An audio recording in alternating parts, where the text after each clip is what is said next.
Shërbimet e policisë rrugore kanë intensifikuar kontrollet dhe monitorimin e lëvizjes së automjeteve me qëllim parandalimin e aksidenteve rrugore dhe menaxhimin e trafikut.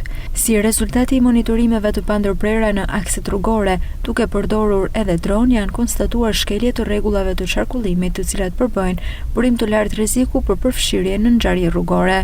Gjatë monitorimit me dron në aksin rrugor Shkodër-Hanihoti u konstatuan 6 drejtues automjetesh duke kryer parakalime të rrezikshme.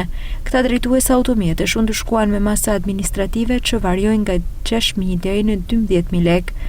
Policia rrugore e Shkodrës apelon të gjithë drejtuesit e mjeteve që të zbatojnë me rigorozitet rregullat e qarkullimit rrugor, të mos kryejnë parakalimet gabuara, të mos përdorin celularin gjatë drejtimit të mjetit dhe të mos drejtojnë mjetin në efektin e alkoolit apo në gjendje të dehur.